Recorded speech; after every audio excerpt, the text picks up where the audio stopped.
Good morning, দেখছেন news 18 Bangla. নজরে বাংলা নিয়ে আমি রুমেলা রয়েছে আপনাদের সঙ্গে। দেশে পর্যাপ্ত পরিমাণে জ্বালানি মজুত রয়েছে, লোকসভায় দাঁড়িয়ে বললেন পেট্রোলিয়াম মন্ত্রী। অথচ তার মন্ত্রকের যুগ্ম সচিবের মুখে অন্য তথ্য। সুজাতা শর্মা সাংবাদিক বৈঠক করে বললেন পরিস্থিতি কঠিন, তবে জ্বালানির যোগান যাতে স্বাভাবিক থাকে তার জন্য সব রকমের চেষ্টা করছে কেন্দ্রীয় সরকার। The Strait of Hormuz has been effectively closed to commercial shipping. The availability of petrol, diesel, aviation, turbine fuel, kerosene and fuel oil is fully assured. Retail outlets across the country are stocked and supply chains for these products are functioning normally. Large LNG cargoes are arriving on an almost daily basis through alternative supply routes, and India has sufficient gas production and supply arrangements to sustain this position. We import almost 60% of our LPG, and most of it, almost 90%, comes from Strait of Hormuz. So it's a difficult situation, but government is making all efforts to ensure that the supply to the domestic consumers is ensured. পশ্চিম এশিয়ায় যুদ্ধ প্রভাব পড়ছে কয়েক হাজার kilometre দূরে ভারতে। রান্নার গ্যাসের জন্য হাহাকার, লম্বা লাইন, ভিড়ে ভিড়। অনেকে বলছেন গ্যাসের বুকিংই করা যাচ্ছে না, অনেকে আবার বলছেন বুক করতে পেরেছে কিন্তু গ্যাস পাওয়া যাচ্ছে না। এই পরিস্থিতিতে বৃহস্পতিবার লোকসভায় পেট্রোলিয়াম মন্ত্রী হরদীপ সিং পুরী বক্তব্য রাখেন। বোঝানোর চেষ্টা করেন চিন্তার কিছু নেই, ভারতে পর্যাপ্ত পরিমাণে জ্বালানি মজুত রয়েছে।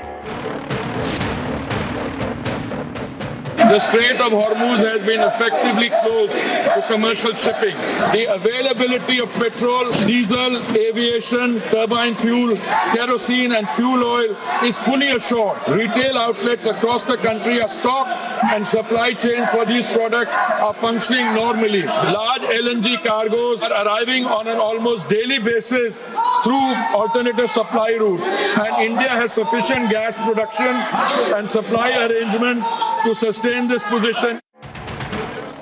মন্ত্রী বললেন লোকসভায়, তারপর সাংবাদিক বৈঠক করলেন তারই মন্ত্রকের যুগ্ম সচিব।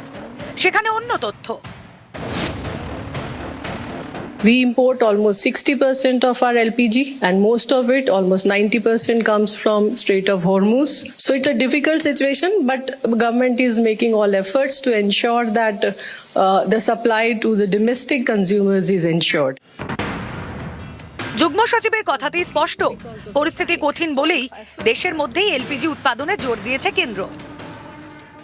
Ministry of Petroleum and Natural Gas directed all the refineries to maximize the production of LPG, and as a result of that, the production has increased.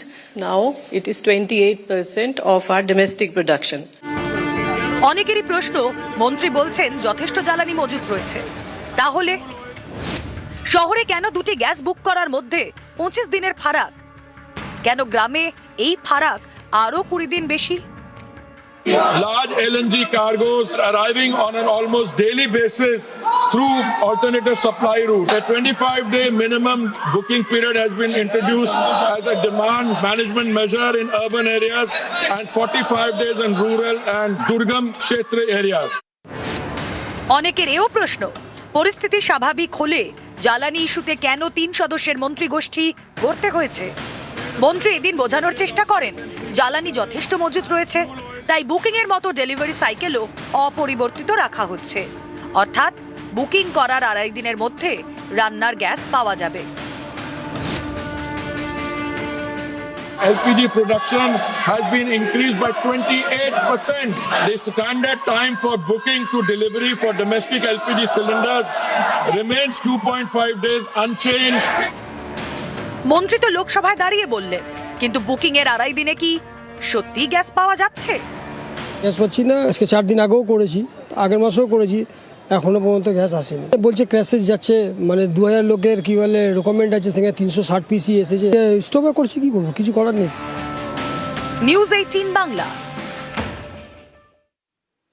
শিলিগুড়িতে আজও গ্যাসের হাহাকার, আজও অনলাইন বুকিং এ সমস্যা, সার্ভার ডাউন থাকায় বিপাকে গ্রাহকরা। গ্যাস সরবরাহকারী সংস্থার অফিসে দীর্ঘক্ষণের অপেক্ষা। সরাসরি চলে যাব, প্রতিনিধি পার্থ রয়েছেন সঙ্গে। আজও অনলাইনে অসুবিধে, দীর্ঘ সময় তাদেরকে দাঁড়িয়ে থাকতে হচ্ছে গ্রাহকদের। কি ছবি ধরা পড়ছে আরো বিস্তারিত জানবো, প্রতিনিধি পার্থ রয়েছেন সঙ্গে। পার্থ,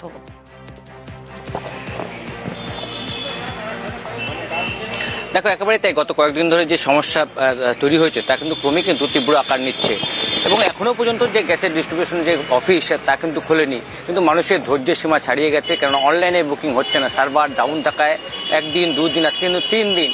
3 দিনের মাথাতে কিন্তু সার্ভার এখনো খোলেনি। স্বাভাবিকভাবে ঘরে বসেও যারা অনলাইনে বুকিং করে সে অনলাইন বুকিং করতে পারছে না। আর তাই সাত সকালে কিন্তু ফাঁকা গ্যাসের সিলিন্ডার নিয়ে হাজির কিন্তু গ্রাহকেরা। আমরা বেশ কয়েকজন গ্রাহকের সঙ্গে কথা বলে নেওয়ার চেষ্টা করবো যে কি সমস্যা তৈরি হচ্ছে এবং অনলাইনের ক্ষেত্রে বা কি সমস্যা তৈরি হচ্ছে। অনলাইনে তো আমাকে অফিস থেকে বলেছিল আপনি রাত 8টার পরে বুকিং করবেন, তো আমি তো এই অবধি 35 থেকে 40 বার কল করেছিলাম, ঠিক আছে, তো রিং হয় কোনো উত্তর আসে না, আমি বাধ্যতামূলক হয়ে অফিসে আসলাম, ঠিক আছে। সিলিন্ডারের কি অবস্থা বাড়ি? সিলিন্ডার তো খালি হয়ে গেছে, এখন কি দিয়ে রান্না করবো ওইটা তো চিন্তা ভাবনার ব্যাপার। এখন তো কেরোসিনও নেই, এখন তো আগের মতো খড়িও পাওয়া যাচ্ছে না, এখন তো চিড়ামুড়ি খেয়ে বাঁচতে হবে। এখন তো দেখছি ভাত রান্না করে, চাল রান্না করে খাওয়াই যাবে না। কি সমস্যা তৈরি হচ্ছে? মানে যদি সিলিন্ডার একেবারেই না পাওয়া যায় তাহলে বিকল্প কি উপায়? বিকল্প তো এখন আমাদের খড়িতে রান্না করতে হবে, খড়ি জোগাড় করে রাখতে হবে, কারণ এর উপরে তার কোনো বিকল্প পাওয়া যায় না। অনলাইনে বুকিং হচ্ছে না? না, হচ্ছে না। অনেকবার ট্রাই করা হয়েছে, আমি তো প্রায় 1 সপ্তাহ 15 দিন থেকে বুক করা হচ্ছে, কিন্তু কোনো বুক হয়েছিল একবার, কিন্তু গ্যাস আসছে না বাড়িতে। তারপরে বাধ্যতা হয়ে আজকে অফিসে আসতে লাগলো আমাদের। তোমাকে জানিয়ে রাখি যে একবার দুবার নয়, কেউ 20 বার, কেউ 30 বার, কেউ 40 বার কিন্তু অনলাইনে বুকিং করার চেষ্টা করে, কিন্তু সার্ভার ডাউন থাকায় অটোমেটিক্যালি কোনো রিপ্লাই আসছে না। বেশ, তুমি সঙ্গে থাকো। শুধুমাত্র শিলিগুড়ি নয়, আমরা যদি দার্জিলিং এর ছবি দেখি তাহলে সেখানেও একই চিন্তার পাহাড়। গ্যাসের সংকট, পাহাড়ে স্ট্রিট ফুডে কোপ। দার্জিলিং ম্যালে স্ট্রিট ফুড কাউন্টারগুলো বন্ধ হওয়ার মুখে, কি অবস্থা সেখানকার জানবো। পার্থ প্রতিনিধি রয়েছেন সঙ্গে। পার্থ,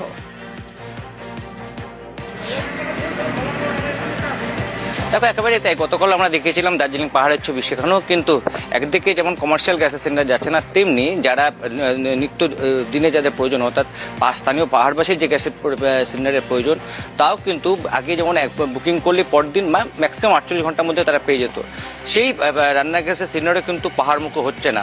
স্বাভাবিকভাবে সেখানেও একটা সংকট তৈরি হয়েছে। একদিকে যেমন পর্যটকরা বিপাকে পড়বে, ঠিক তেমনি যদি এইভাবে রান্নার গ্যাসের সিলিন্ডার, বিশেষ করে বাণিজ্যিক রান্নার গ্যাসের সিলিন্ডার যদি না পৌঁছায়, স্ট্রিট ফুডের যারা ব্যবসায়ী তারাও কিন্তু দুশ্চিন্তার মধ্যে পড়েছে। এবং বেশ কয়েকজন স্ট্রিট ফুড ব্যবসায়ীর সঙ্গে কথা হয়, তারাও সাব জানিয়ে দিয়েছে যদি এমনটা চলতে থাকে তাহলে হয়তো বড় জোর 2 থেকে 3 দিন তারা এই ব্যবসা চালাতে পারবে, তারপর কিন্তু তাদেরও ব্যবসা গোটাতে হবে। শুধু স্ট্রিট ফুডই নয়, অন্যান্য যে মিষ্টির দোকান থেকে শুরু করে অন্যান্য যে ফাস্টফুডের দোকান রয়েছে পাহাড়ে, ছোটখাটো যারা ফাস্টফুডের দোকান, তারাও কিন্তু অপেক্ষা করে যদি गैस का तो अभी यहाँ पे देखिए बहुत ज़्यादा ही प्रॉब्लम है। हम लोग स्ट्रीट फूड दुकान लगाते हैं, यहाँ पे अभी कमर्शियल गैस 3-4 रोज हो गया नहीं मिल रहा है, और रेगुलर जो है वो भी 25 दिन के लिए जो हम लोग बुकिंग करते हैं तो 25 दिन के बाद में गैस मिलेगा। पहले ऐसा नहीं था, जब चाहिए तो हम लोग को मिल जाता था। अभी बहुत ज़्यादा गैस के लिए हम लोग को दिक्कत हो गया है। প্রবলেম তো শুরু হয়ে গেল, আমার কমার্শিয়াল গ্যাস পাচ্ছি না। আমি 1 দিন বা 2 দিন আমি টানতে পারবো, তারপরে তো আমরা তো বন্ধ করতেই হবে দোকান। কেন কি আমরা দোকানে স্টাফও আছে, খানা দিতে হবে, গ্যাস লাগবে। এজেন্সি আছে, ও তো এইরকম বলছে কি আগে আমরা হসপিটালকে দিব, তারপরে স্কুলকে দিব, আর কমার্শিয়াল যা আমরা ইটারি আছে, রেস্টুরেন্ট বা কোনো মিষ্টি দোকান বা এরকম বা হোটেল, সাপ্লাই দিব না। জ্বালানির জ্বালায় জেরবার অবস্থা, জেলায় জেলায় সিলিন্ডারের আকাল, আর তার মধ্যেই দেদার চলছে কাটা গ্যাসের ব্যবহার। দিনে দুপুরে সিলিন্ডার থেকে অটোয়ে ভরছে গ্যাস। হ্যাঁ, এমনই ছবি ধরা পড়ছে। অর্পণ প্রতিনিধি রয়েছেন আমাদের সঙ্গে। অর্পণ,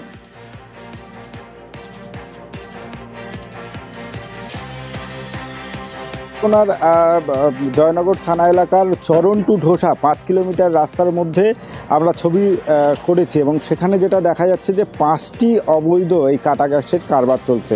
এবং সেখানে কি করা হচ্ছে, রান্নার গ্যাসের সিলিন্ডার সেখানে নিয়ে গিয়ে মেশিনের সাহায্যে সেই গ্যাস ভরা হচ্ছে অটোতে। আর এতে প্রভাব পড়ছে শুধু দক্ষিণ চব্বিশ পরগনা নয়, রাজ্য জুড়ে যেভাবে দেখা যাচ্ছে যে গ্যাসের সিলিন্ডারের একটা চাহিদা রয়েছে, মানুষ লাইনে দাঁড়িয়ে রয়েছেন, দীর্ঘ লাইনে দাঁড়িয়ে রয়েছেন, কিন্তু অনেকে পাচ্ছেন না। গতকালই আমরা ছবি দেখতে পাচ্ছিলাম যে জঙ্গল থেকে কাঠ চুরি করতে যাচ্ছে এবং সেখানে পুলিশি অভিযান, বন দপ্তরের অভিযান, সেই জায়গায় দাঁড়িয়ে এই যে ছবি সেটা কিন্তু যথেষ্টই চিন্তাদায়ক। এবং এখানে তারা স্বীকার করছেন যে তারা এখানে দীর্ঘদিন ধরে ব্যবসা করছেন, গ্যাসের চাহিদা রয়েছে, কিন্তু যারা খরিদ্দার অর্থাৎ অটো যারা চালান তারা এসে সেখান থেকে গ্যাস ভরিয়ে নিয়ে যাচ্ছেন। দাম কত? একজন নিচ্ছে কেজিতে 150 টাকা থেকে 160 টাকা, আবার কোথাও দেখা যাচ্ছে 90 টাকা কেজি। এবং তারা স্বীকারোক্তি দিচ্ছেন যে তারা সেখান থেকে গ্যাস বিক্রি করছেন। অনেকে বলছেন আমরা ডিস্ট্রিবিউটারের কাছ থেকে সরাসরি গ্যাস নিয়ে আসছি, আবার সঙ্গে থাকো অর্পণ, সঙ্গে থাকো। আর এখানে এই প্রশ্ন যে কিভাবে এই কাটা গ্যাসের ব্যবসা চলছে। জানা যাচ্ছে যে পুলিশকে টাকা দিয়েই কাটা গ্যাসের ব্যবসার দাবি, টাকার বিনিময়ে কাটা গ্যাসের কারবার। কথা বলবো, প্রতিনিধি অর্পণ রয়েছেন সঙ্গে। অর্পণ,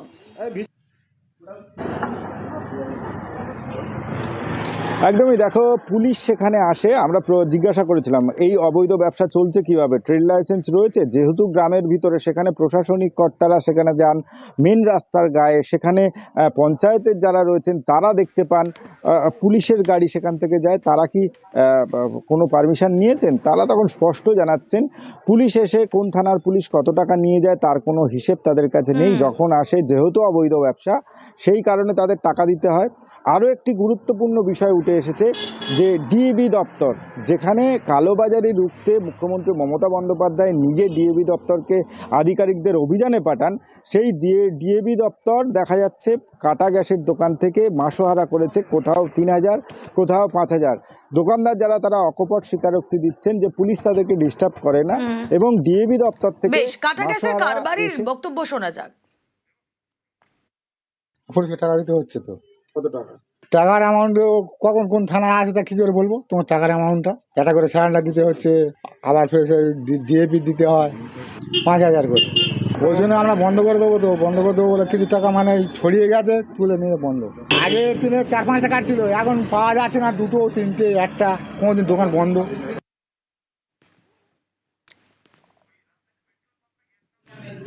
এবং ইতিমধ্যেই কাটা গ্যাসেই ভরসা, পেট্রোল পাম্পে গ্যাস না পাওয়ায় কাটা গ্যাসেই ভরসা অটো চালকরা এমনই দাবি করছেন। গ্যাসের দাম বেড়েছে, আমাদের রোডে গাড়ি চালানো খুব অসুবিধা হচ্ছে, বেলাকেও গ্যাস পাচ্ছি না। ঠিক আছে, পাম্পে গেলে 100 টাকা কিলো, কাটা হচ্ছে 4-5 টাকা, চরণ থেকে ঢোসা 4-5 টাকা। একজন দেয় তো আরও 2জন বন্ধ থাকে, 2জন দেয় তো আরও 1জন বন্ধ থাকে, মানে পাচ্ছি না আমরা গ্যাস। গ্যাসের দোকান নেই? না, জোগান নেই। 150 টাকা কিলো গ্যাস পাচ্ছি, কিন্তু গ্যাস পাচ্ছি না। আমরা চাইছি যে আমাদের গাড়িটা চলুক, গ্যাস আমরা পাই কম দামে। আর এদিকে দেখুন, গ্যাসের আকালে শালপাতায় ভরসা, শালপাতা পুড়িয়ে রান্নার ব্যবস্থা। বাঁকুড়ার জয়পুরের জঙ্গল থেকে ঝরা পাতা সংগ্রহ। প্রায় 13 লক্ষ টাকার শালপাতা কিনেছে রিসর্ট কর্তৃপক্ষ। কথা বলবো, দেবব্রত প্রতিনিধি রয়েছেন সঙ্গে। দেবব্রত,